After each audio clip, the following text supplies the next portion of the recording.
Hola amigos y familia de Facebook and everybody else. I just want to share something with you that I have done for ideas that came to me. Just trying to help John because he's very sociable and I don't want him to get this horrible virus.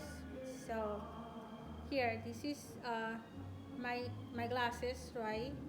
So I put velcro on here and I just put them on. And then once I got my glasses on, right, for people that wear glasses, and the one that don't wear glasses, they can use regular glasses, sunglasses. And then I have this sheet, hard plastic. I put velcro over there too, and then I just go like this,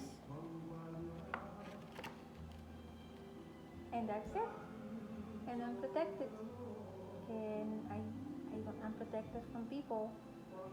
People can speak to me, and I don't get it through my eyes, I don't get it through my nose or my mouth, and I feel safe. And I feel safe for John too. Okay, I hope you enjoy this. And if you need a mask, let me know. I can do it for you. Bye.